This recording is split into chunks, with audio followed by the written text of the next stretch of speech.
Good evening, people. How you guys doing out there? Hey, what's up, guys? I hope you're doing well tonight. Good to see you. From the city of Chicago, Be here. right here. Here we are, live. What's that look What are on you your face? talking about, Chi-Town? I ain't nowhere fucking near Chi-Town. Well, If I was, I'd have a fucking hot dog in my hand. oh yes, the hot dogs. I'll go there, and again, no offense to Chicago people. I've Well, you don't tried. like deep dish. I've tried it. It's not my thing. I respect you guys, you know, art and everything. But I'll tell you two things, or three actually, that I do love from Chicago. Yeah. There's this, a lot of people don't know because everybody, you know, you think pizza in Chicago, you think deep dish. You don't know about the tavern style pizza. What's a tavern style pizza? That's their version of the thin crust. And let me tell you, I can't remember the fucking place. It was so long ago that I was, but oh my God, that pizza was fucking banging. Yeah. Banging. Like as good. And New Yorkers are going to fight me on this shit. I'm telling you, their fucking tavern pizza is as good as our fucking any New York slice. Seriously. So, I mean, some of the best pizza is generally called a pizza, and that's like from Massachusetts. Exactly. It's on that line. Massachusetts generally. That's basically where you get that kind. The Chi-Town version of a pizza. You're 100%. It's Nice. their you know what I mean? But it's good. I'm not a fan of the deep dish, but you give me that tavern pizza, I'll fuck that shit up all day. I'm pretty sure that's what it was called. It was the tavern pizza. Let me actually double check that. So I love the deep dish pizza. I've had Giordano's over there, and then they have another spot. There's Giordano's and another spot that I tried, and I liked them all. They were all very delicious.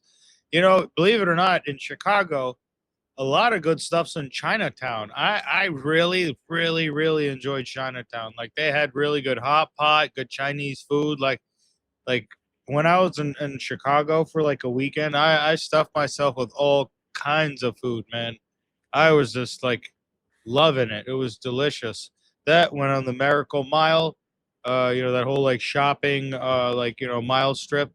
Very nice place. Chicago's awesome. Nice museums and everything. I just looked it up. Here's the other thing. So it's Chicago tavern style, thin crust, crisp pizza, a true local favorite, cut into squares and served historically in local taverns. So it got that party cut where it's like the little, you know, squares, and you have the little triangle on the corners and shit. Still round. Yeah. Great pizza. Other thing, Chicago dog. With the pepper and the, you know, the poppy seed bun, fucking amazing. Yeah. And the Italian wet beef sandwich. Ooh, wet beef sandwich. Okay, this reminds me like beef on weck from like Buffalo. What's this all about? So they do like an Italian kind of like pot roast almost. Okay, like yeah, and then they put it. It has like the I forget the name, and now the garden mix of the vegetables. Like, you know, sauteed and everything. And they put that, and it's cooked in the juice. And you can either tell them to put a little bit of juice or have it, like, I forget what they call it. They dunk the whole sandwich in the juice. Ooh, sandwich in the juice. Yummy. Bro. Well, it's not called juice. It's got to be something else. It's because I know it's like an oily mixture or something like that. I mean, it's watery, but it's like some kind of stock, right? There was an SNL episode back in the day. Okay. You know, with the old school with the good, they like Rob Schneider, Chris Farley, Adam Sandler, all those, and they had a skit. I don't know, see if you can find it. The Gyro Store skit. I like it. Was there was all these guys, and the guy came up to the counter and he's like, "Excuse me, can I have some more of the juice?" And Rob Schneider, or no, it was Adam Sandler, leans over the counter. He's like, "You like the juice? Eh? The juice is good." Yeah, I get you more juice. And like all the guys come over and he's like, hey, he likes the juice. Hey, he likes the juice. It was like, so the juice. There you go. In other news, Tupac's alive. You like that? Tupac's alive, motherfucker. Yeah, he's alive, and he's eating fucking peanut butter, banana, and bacon sandwiches with Elvis. while they're sitting there, you know, about to go visit with Martin Luther Puerto King. Rican whores. What'd you say? Come on. Really? Yeah. Jesus Christ. Fuck out This guy over here. Listen, in other news, yeah. governments have said cannabis had no medicinal value. You understand? Now, let me tell you this. Laboratory research is telling a more complicated story. Cancer cells destroyed, inflammation reduced, brain protection observed. I can read, I know, right? You guys can read that too. Why the fuck am I here telling you guys this shit? And there's the Hash Bash Cup. It's vending available and all that. There's some big stuff going on. This is April 3rd. Hash Bash Cup. This is in Michigan. Well, and this thing's legendary. Legendary. I did find an interesting place.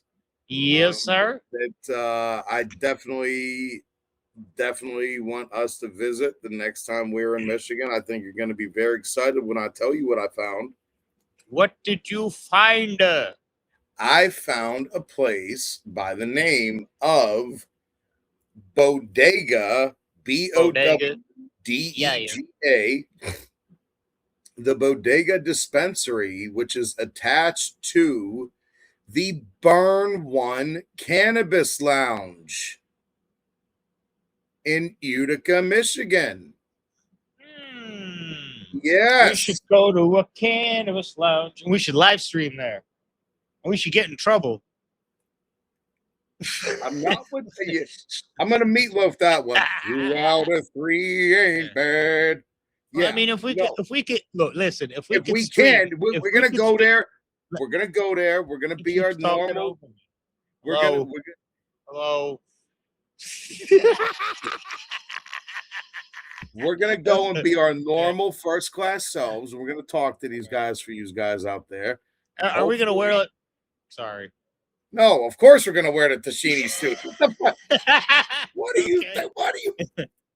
The fuck kind of question is that? That's true. You know, we did go to. Oh man, that's funny. We did drive around in Detroit in our Tacchini suits, and it was kind of funny because people were very nice to us. But I hope that they didn't assume like other things. But they were very nice. I think they just liked our suits, to be honest with you.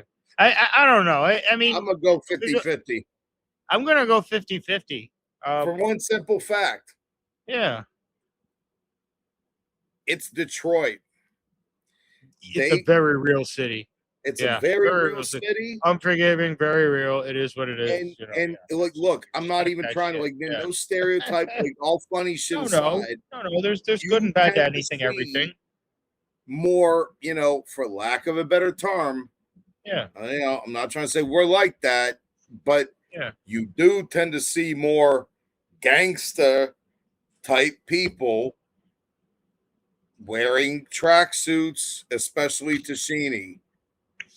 I mean, back in the 90s, Nas, he was a big he dropped Tacchini in a bunch of his songs.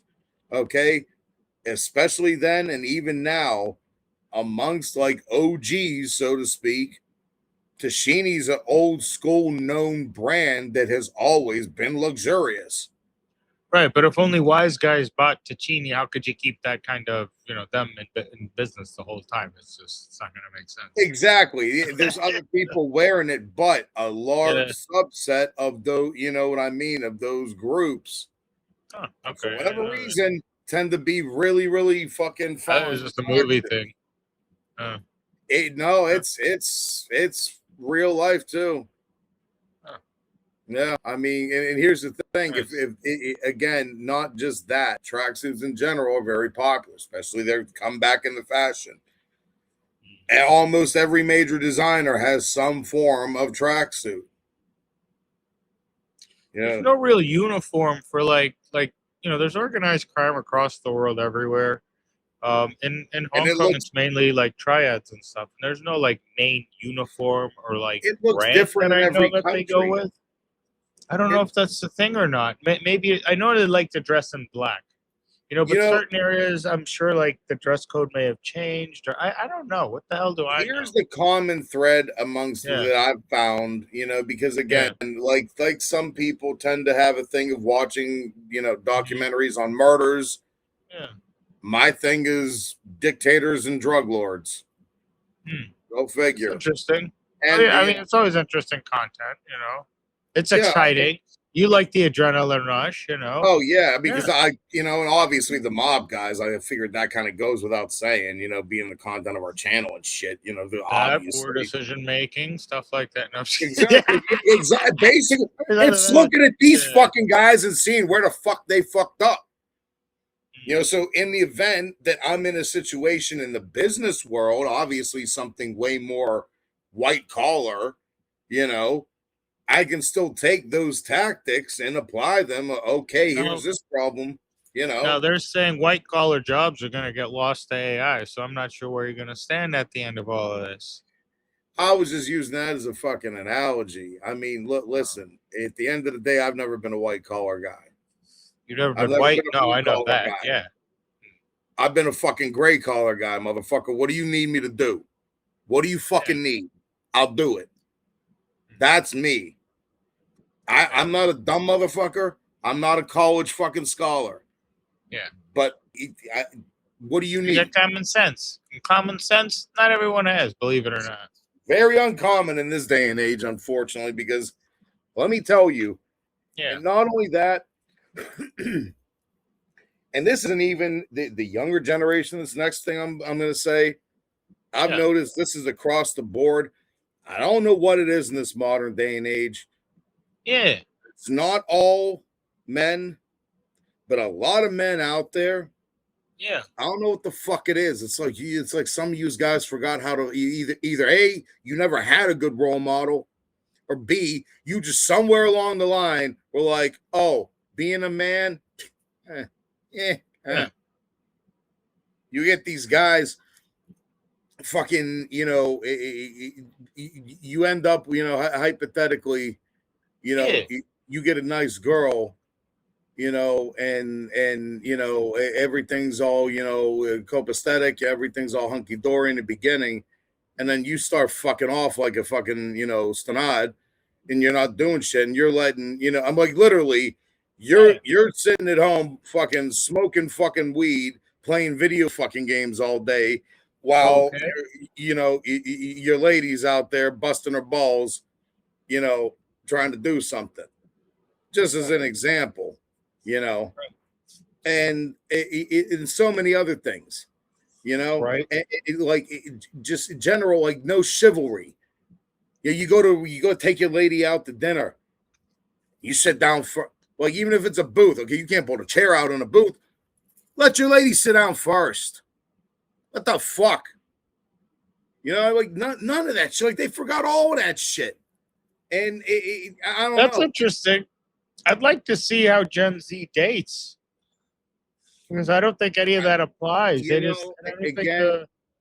What's the expectation of the female versus the male, though? Maybe it's different now.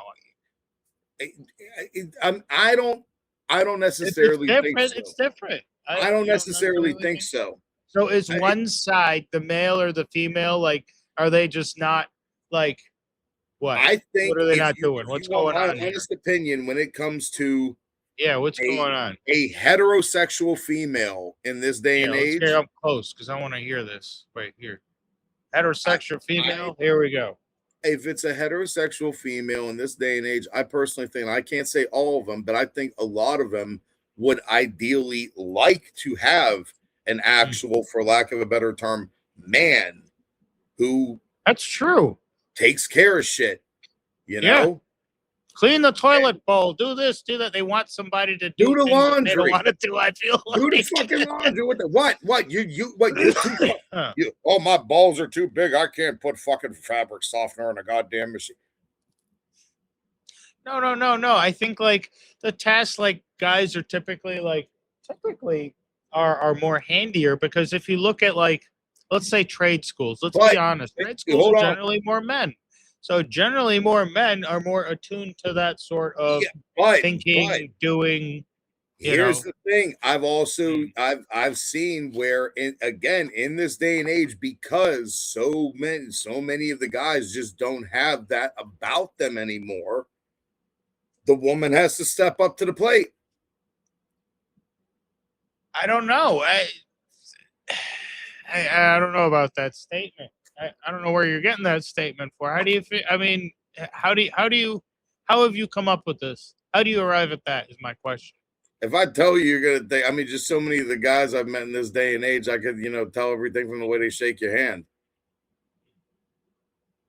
But they shake your hand, they do this, and you're like, bro, seriously, dude. It's like seriously? A fucking like. I've met females that gave me a more firm handshake. Yeah, it's important to give a firm handshake. I had someone actually crush my fucking hand once. Can you believe that? Oh, you know what? And I looked at the person like, are you serious? Is this really fucking necessary for you to like fucking crush my fucking hand? Some guys do that trying to like, show their, I got. Okay, yeah, my hand. Whatever. It really doesn't hurt. It's just a squeezed fucking hand. You didn't break my leg. Thank you. Yeah, like seriously, okay, you can squeeze my hand. Congratulations. Nice. Yeah. You probably could do it because you're used to doing it to your own ball sack. But anyways, whatever. To each their own.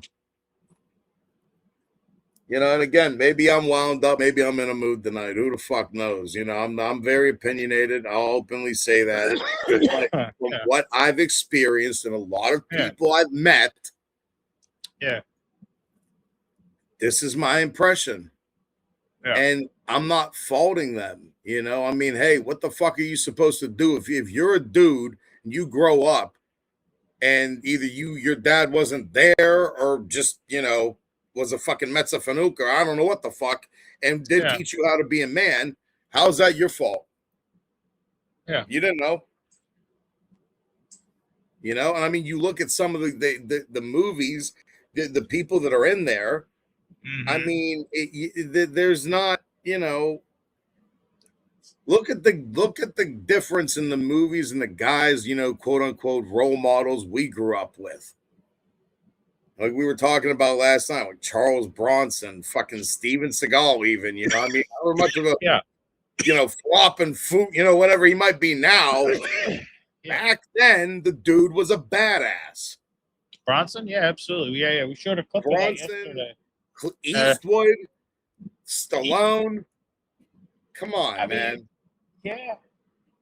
I guess so. I think Bronson was very cool, though. I really like his gunplay. Those 70s movies were something, man. Yeah. But yeah, I'm gonna get off my soapbox. And again, like I said, that's just my opinion. That is my opinion. And like assholes, everyone has one. You're more than welcome to debate me on that. But this is what I've seen. This is what I feel. And that's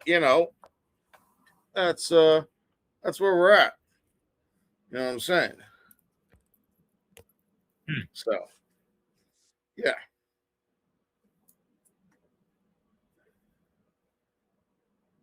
What's on your mind, bro? Well, I was trying to check something out here. And we were starting to talk. I don't know how I do apologize, people. I don't know how I got on that fucking rant there, but we were talking about that Bodega Cannabis Lounge. And definitely hope we can, talk to them and be able to live stream from there. But it is a dispo that has a consumption lounge attached to it in Utica from the information I've grabbed. And as long as you purchase your flower or products from the dispo, you can go next door and enjoy them. And I think that's fucking awesome because good God, I really wish we had that Amsterdam, like that same culture and vibe that I experienced back in the early 2000s. Man, do I really wish that we had that here. Because like it's you're giving somebody a business idea, but that's a great business idea with look, we're gonna do American style here. There are American style type lounges. Actually, Hitman Coffee is a big thing too. There's this guy and he's a legend too in the community. I think he's like so I didn't okay, so I don't know everything about everything. I did a little bit of research, and it's really cool. He's like a legend glass blower, and I checked out his posts, and very cool guy.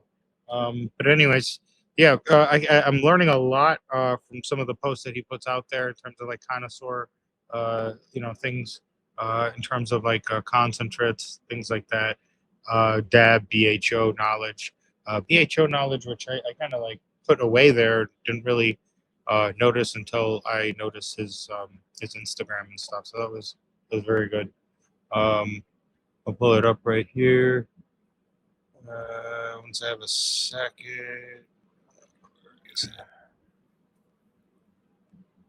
It is called Hitman Coffee, and yeah, I sent him a message too. I was like, you know what, me and my friend here, we're thinking of something different, but with a twist. But I really like what you're doing here. Here, I'm gonna put it on the screen up here. There we go. Hitman Coffee Shop. Nice. That's what I'm saying. Like, it's not like anybody that smokes and has also traveled. And it's owned by Douglas. So yeah, I like some of his posts here. If you looked at 100 turkey bags of flour, would you be able to tell if each one was outdoor, indoor, or greenhouse grown by looks and smell alone? No, not at all. It's very hard to fool somebody, and that's the truth. Maybe between the indoor and outdoor and greenhouse. So really the outdoor, differentiating that between the indoor would be a little bit easier. Greenhouse is really a bit of a toss-up because it could go either way. And you can't just go by looks and smell. You really got to smoke it. But, if you were to cheat with the outdoor and greenhouse, they're most likely to have bugs, and outdoor would be more likely or most likely to have bugs versus, say, greenhouse or indoor. And I'm sure there's certain other tricks. And in my experience, the outdoor, no matter what, tends to almost always be darker. Huh. Really? That's really cool. Yeah, I noticed outdoor buds fairly like bright. You know what I'm saying? Dark colors outdoors. Has anyone seen dark? I mean, I might be out of my fucking mind. I just haven't seen it. Like what I'm saying is, like, if you have an outdoor strain, and even let's say it has a quote unquote bright green, it's not going to be that same like vibrant green that you're going to get from an indoor. You know what I mean? Yeah. It's going to be duller. It's still going to be bright, but it's going to be duller, whereas the indoor is going to be like live. For lack of a better term, it's like watching the same movie on a fucking 1995 Sony Trinitron versus watching it on a goddamn Samsung 8K. Like that, you could have the same color, but you know that if you're watching it on that Trinitron, it's going to be duller than watching it in 8K. That's the best way I could put it. It just always seems darker. And even when it's like, very nice and trichrome laden, sugary, crystal coated, so to speak. Yeah. It's still going to be like more fine, like almost like it was dusted with keef, versus some of that indoor where you can like fucking, even without a microscope, see the goddamn trichrome. Like, you know what I mean? Yeah, that's true. Yeah, I feel like the indoor stuff tends to get a little bit more frostier than your outdoor bud, because your outdoor bud, I mean, it's out there in the elements. It's gonna get rain. Outdoor bud, generally, I find that, of course, like the spacing of the nodes, it's gonna be a lot larger because the sun. There's nothing you can do about that. And then the structure too, calyxes, things like that.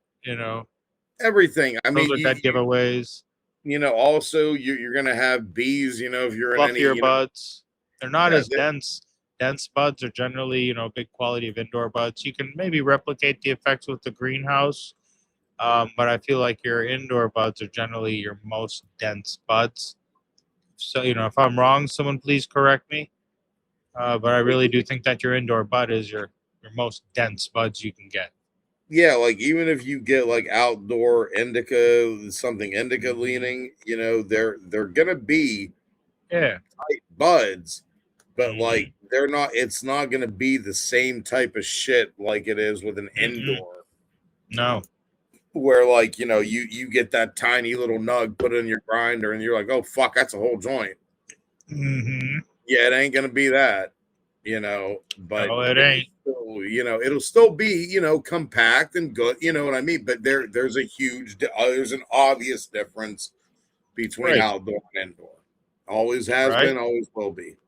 Yep. Just the way it is. I mean, obviously, every fucking strain, the land races, they started outdoors. Yeah. Yeah, no, I don't think anyone started indoors. I mean, I'm sure there's a celestial greenhouse up there, an indoor off, but like, yeah,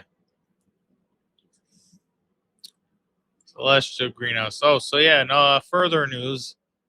I was gonna say that the whole legalization thing in Hawaii seems to be really slowing down in terms of recreational use and stuff like that. I'm not quite sure why, but yeah, I think at some point, people who have been using, for a while that don't have prescriptions are just going to like shake their heads and move on. I think that honestly, the whole state of Hawaii, I think their biggest fear with making that state particularly legal is that being in such a delicate atmosphere and environment. Oh yeah, maybe affecting the ecology and stuff. Yeah, that wouldn't be a good thing, bro. The soil is very rich too, very rich soil. Oh, it's great soil, all of that. But here's the thing: they already have a lot. Where's that runoff gonna go to? Well, it's gotta go somewhere. It's not the runoff. It's not just that. Okay. You already have people that flock there because of the coffee as a tourist thing. Now, that's not that many. Not many people go on a coffee vacation.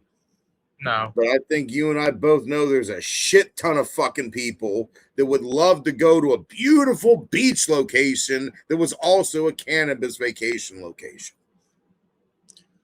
And that would basically the already too much to handle tourist industry of Hawaii would literally double overnight if they did that. I think there's a real opportunity for like, someone with enough money to try to terraform, a few islands in that region, possibly. And trying to build real viable coral reef and new ecosystems. Amazing. I mean, there's definitely that would be an amazing project.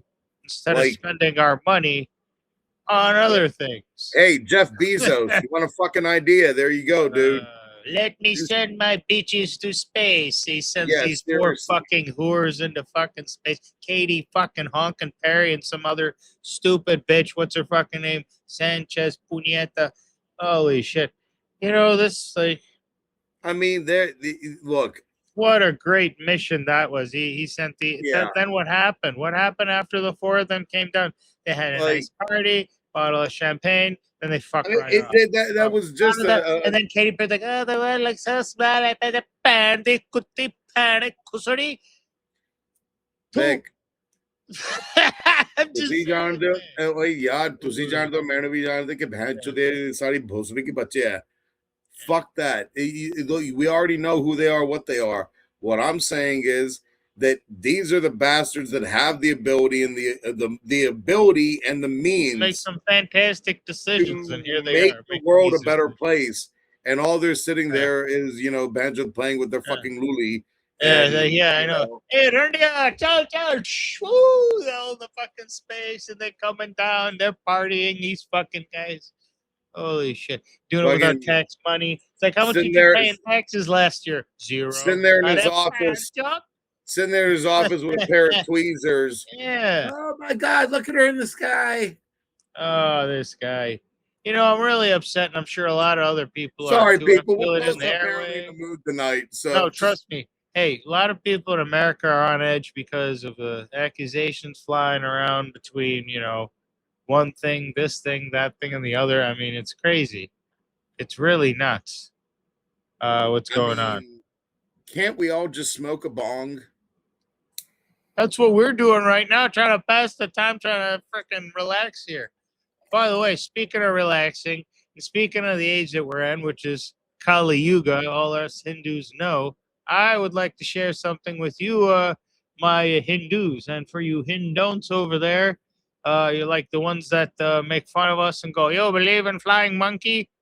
Fuck yeah, nigga, we believe in flying monkeys, motherfucker. We see you. I'll punch your dick. So you see this guy right here? He's gonna kick your fucking ass. So here, watch this. So this one is called Hanuman Legends. ये तो बरंगबली के जय. Skirting.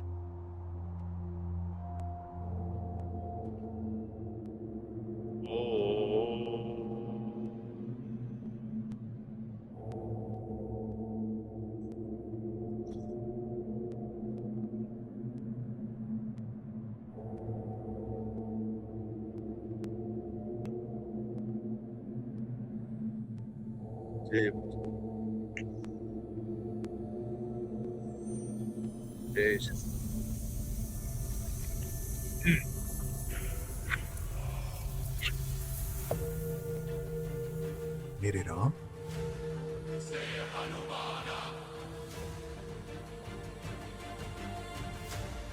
क्या ये सत्य है? आप आ गए? Oh, the graphics on these things, man. My God, they're getting so much better.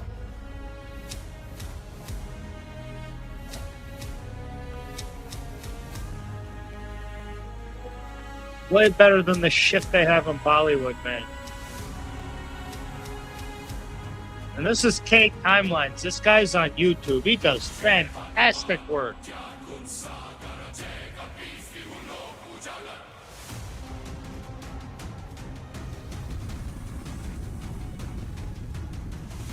Fuck Superman. Seriously. Oh, shit.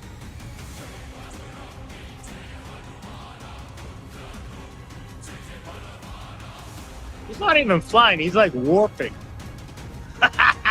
Whoop, whoop, whoop. He's Oh, man. He's our Bajrangbali.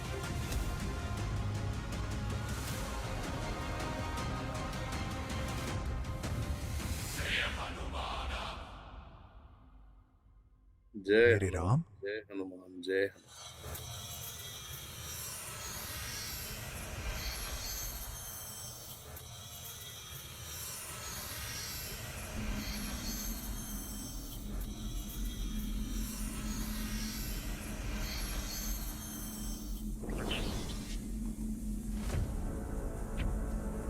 I wish I could do भीषण, that. Rishiraj आप?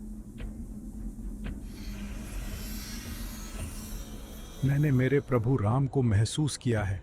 उनका आगमन हो चुका है. मुझे उनकी पुकार सुनाई दी है. हनुमान, ये राम का युग नहीं है.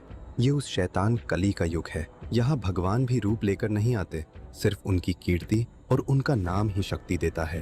तो फिर मैंने जो महसूस किया, वो रुद्र हो सकता है. वो महादेव का वो स्पंदन हो जो तब जागता है जब विष्णु का कोई अवतार अपना मार्ग तैयार करते हैं. लेकिन या ये भी उस कली की कोई माया हो.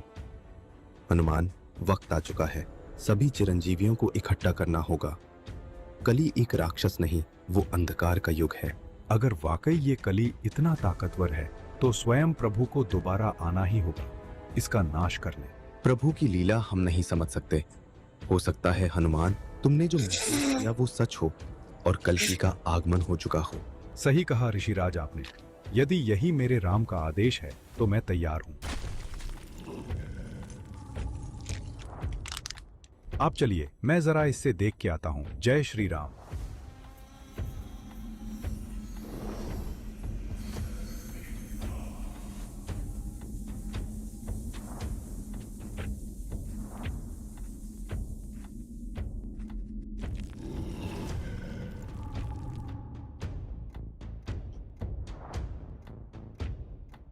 तेरे मुंह पर छलांग लगा दिया साले।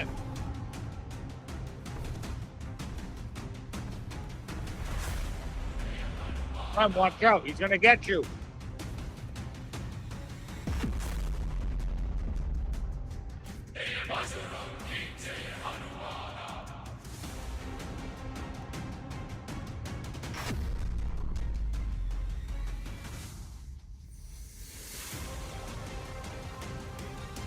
Take me off the screen, bro.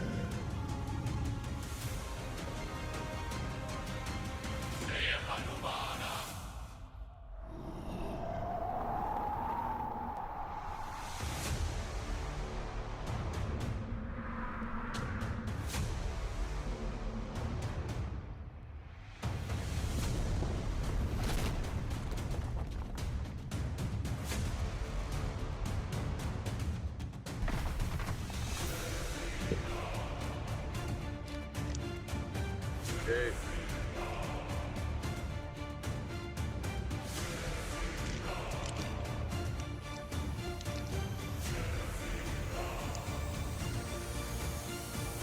धरती कांपे अंबर डोले जब वीर हुकार भरे शत्रु दल में फहे बोले अब प्राण कौन हरे।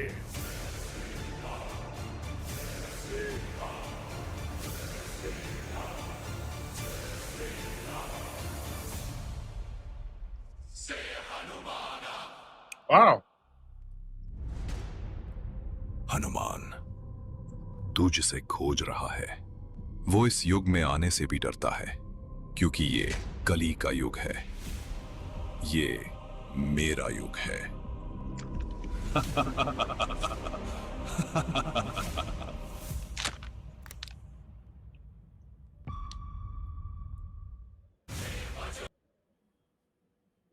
I like Ain't that some shit? Yeah, that was a very good one. I like that one. Good work done. Let me give some credit where credit is due. This is K Timelines. It's a lot of good content there. Just want to show one of his videos so that you guys can go check his channel out and go watch the videos yourself and their full length. So go check this dude out. I thought it was pretty neat. Go light a joint up. You. Go Just enjoy you. it. Building your Good app. time. Oh, good job. There's Good a graphics. movie on Netflix right now called Yeah. Narasimha, Okay. which is about the Sri Narasimha Bhagwan, the avatar of Sri Vishnu, where he was half man, half lion. I saw one. Yeah. What's it called? What's it called? Narasimha. There's some SIMBHA or Narasimha. okay. See if you pull up a clip from that. Look up Narasimha Netflix trailer. Are you eating tahini peach rings? Yeah. Fuck you. I love them. Ain't even right. Right. Hey, Daisy, look. I don't know what. Buy this. They don't buy the peach ring. They buy the chili lime peach ring. That Latin Americans, with their tahini. Oye, pendejo, chupa mi peña, cállate la boca. Yeah. Making me hungry. You cannot pass the fucking screen, man. Yeah. Hey. Fuck. Oh. All right. Oh. All right, see if you look up a trailer for the people of that movie, because I'll tell you the reason. Beautiful animation. Okay. And if you have kids and you're, Desi Hindu, Yeah. bro, this is such a like. I wish they had movies like this when we were kids. Honestly, I mean, it was such a beautiful movie. The story is beautiful, and I mean, the visuals, like, bro, I was lit, and I mean, it was beautiful. I mean, I'm always lit, so that's kind of goes without saying, but like, it was really nice. It's a very, very nicely shot. They did a beautiful job with animation, all the AI stuff. Like, it was just amazing. Like that's why I wanted to see if you look up a trailer. I think I found. Yeah, there you go. Play it on Netflix. Bad, on Netflix, like, guys. Yeah. It's the movies like that like. Mm-hmm. Excuse me. Yes, sir. It really. I don't want to sound arrogant or anything, but it's movies like that I'm just, it makes me feel so blessed to be born into the family that I'm born into, and that I'm Hindu, and that's one of my many bhagwans. I mean, Yeah. and one of the aspects of Sri Narasimha Bhagwan, if you see any of the temples in India that are dedicated to only Narasimha Bhagwan, they don't have any doors on all four sides. And the reason for that, I forget the whole exact bit, is basically so that Narasimha Bhagwan can instantly be there for any of his devotees. There's no doorway that but it's one of those where, like, don't call on him for something minor. Yeah. Like, if you are in some bad trouble, you call on Sri Narasimha Bhagwan like that. That's exactly what Prahlad had done. That's when his father, Hiranyakashipu, challenged him that, you say your Lord Vishnu is everywhere. Yeah. So you're saying he's in this pillar. And he said, yes, of course he is. He's in the flood. Full devotion, and that's the scene that you saw.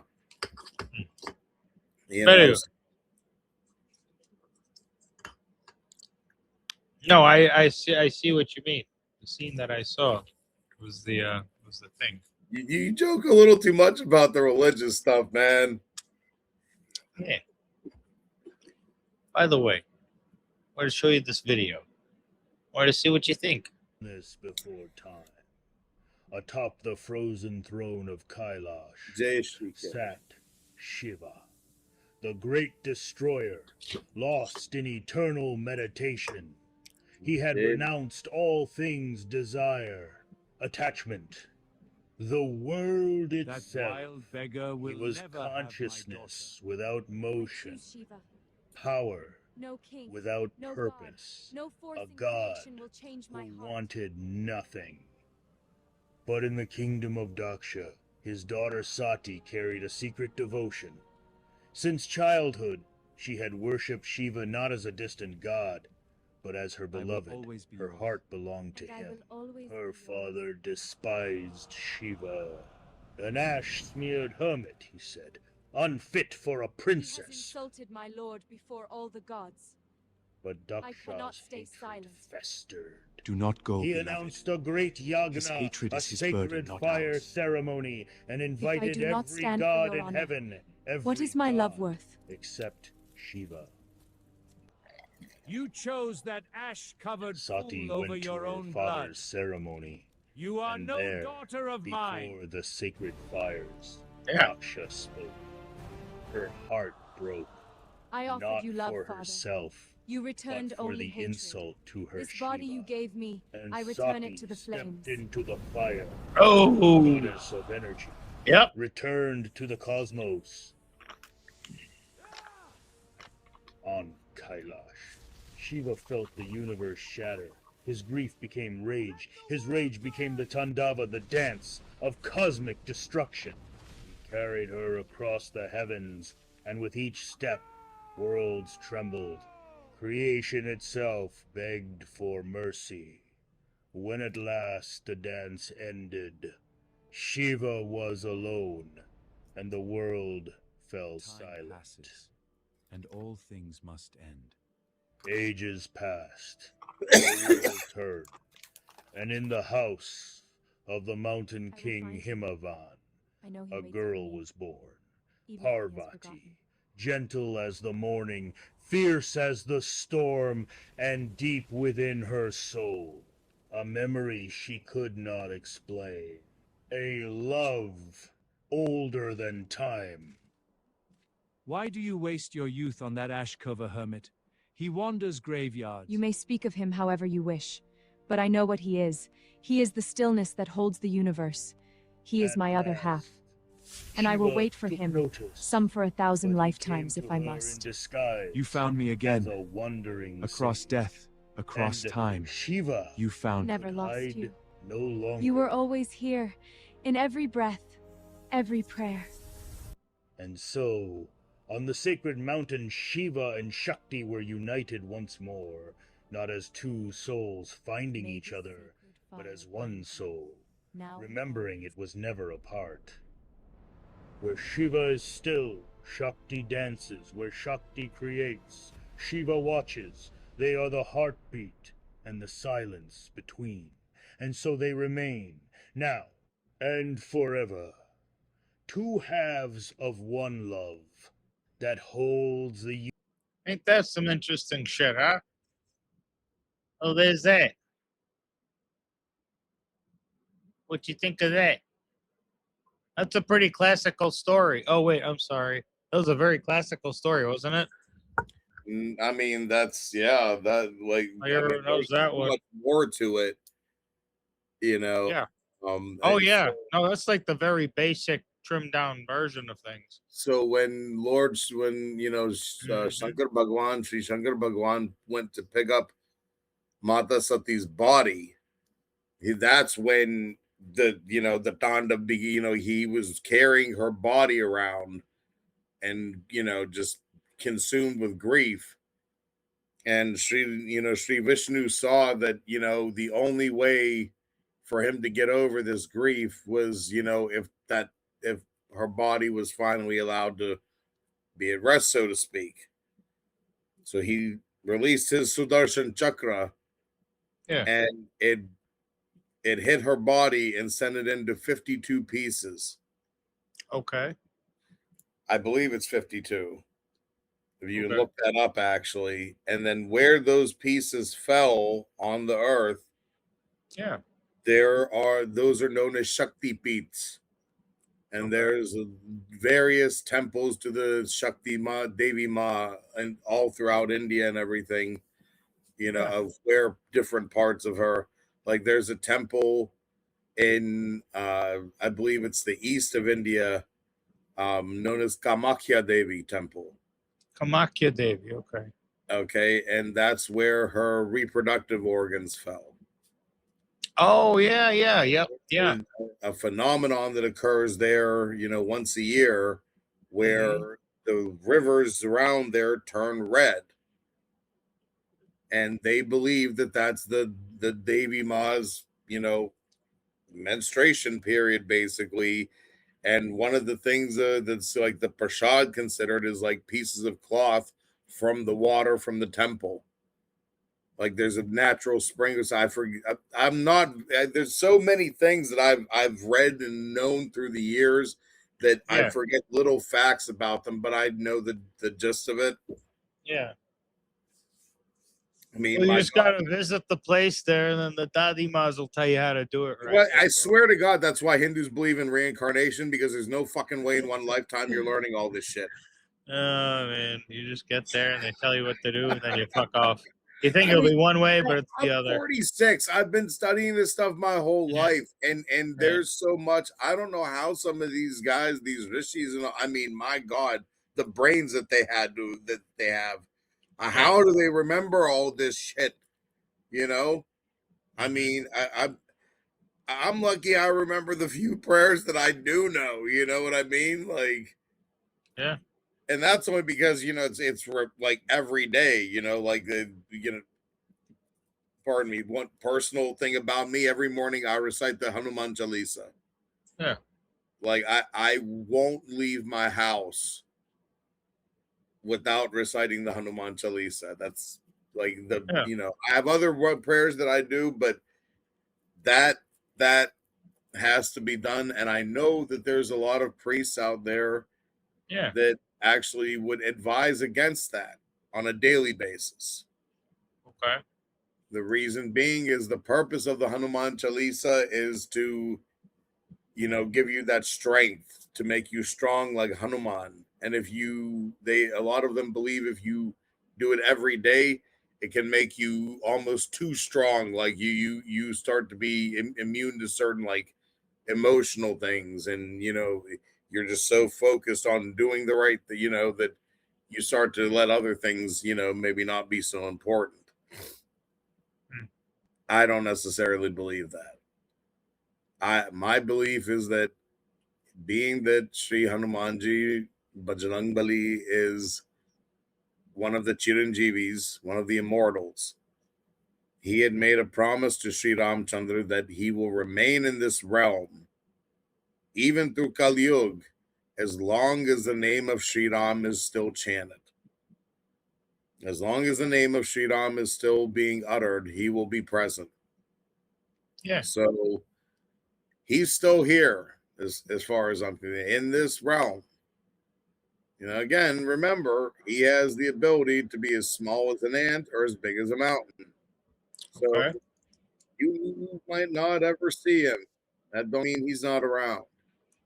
Okay. And if you need him and the need is there and it's from a true heart and mind, yeah, to him, he shows up.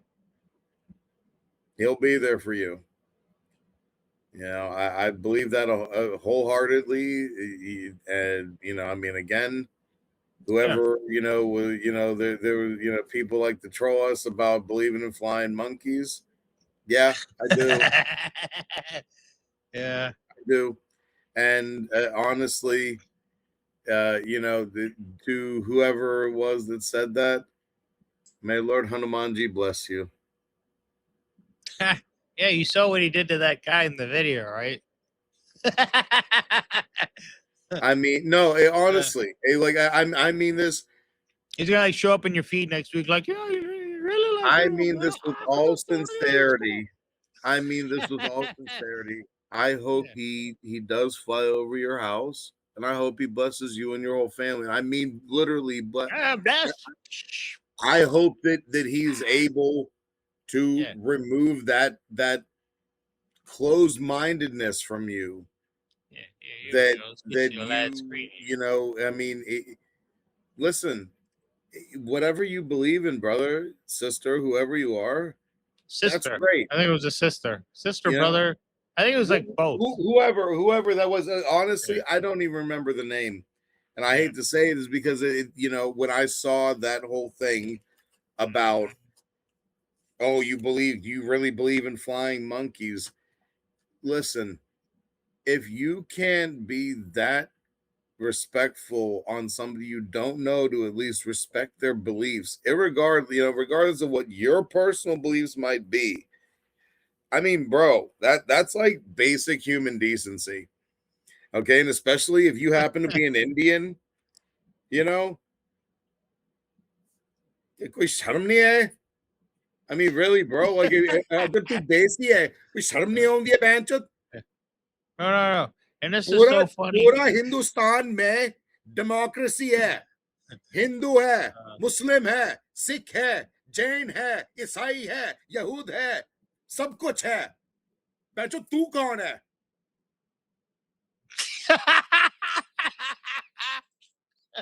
I mean, I'm just saying. That's if you're Indian.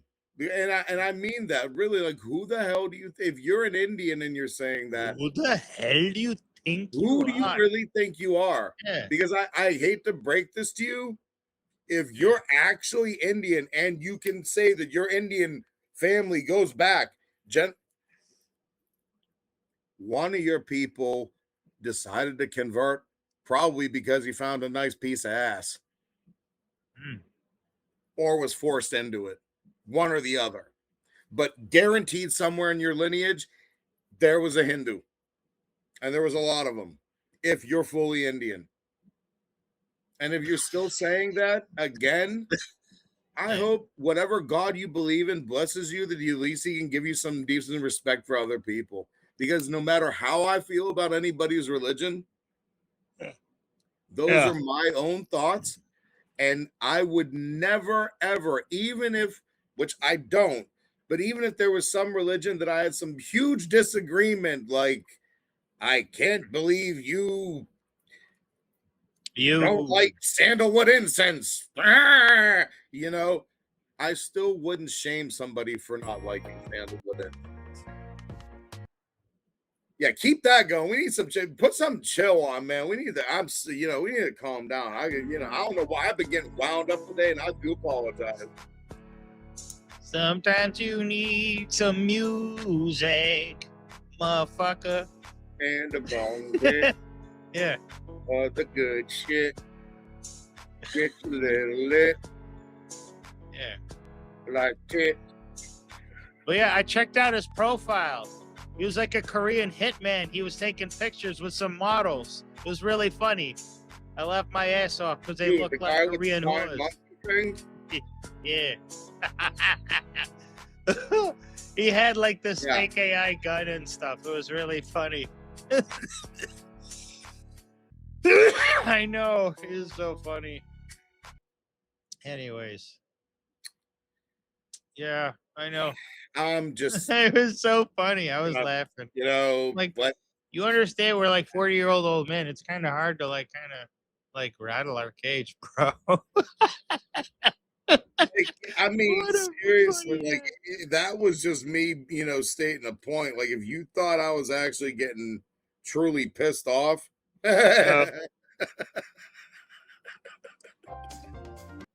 That's right. We got some jazz music. All right. So, anyways, guys, I think it's about that time because it's been an hour and 18 minutes.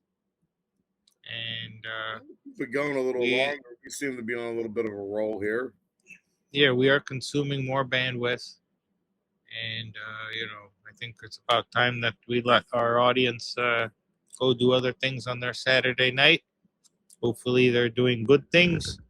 And not doing things that Jeffrey Epstein would do with their Saturday nights. Yeah, that's what I figure our audience is going to do. The two people that are taking time out of their busy days to spend time with us and help us release our tensions from the week. And again, I do apologize, people. I know I was a little wound up over here tonight, and I definitely hope I did not offend anybody. That was never my intention. It's true. I am an opinionated motherfucker. I will say that fully, But again, it's only opinions. These are words, and I will always admit if somebody corrects me on something I'm wrong, I have no problem to admit I'm wrong. But that being said, I hope y'all are out there feeling as good as we are and staying lit. Why don't you see what's some good outro? Ooh, I don't even know. I got a good one. What? Kendrick Lamar. Lamar. Kill my vibe.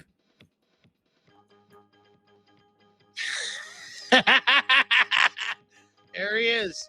All right, Kendrick Lamar. We are gonna get me some Kendrick Lamar. Kendrick Lamar. What's the name of this song again? Bitch Don't Kill My Vibe. I don't like that song. Okay. No, that's fine. You want to listen to that garbage? No. Okay. Oh, really? Did I kill your vibe? You just did. You marked it. All right. No, I'm just kidding. I got it right here.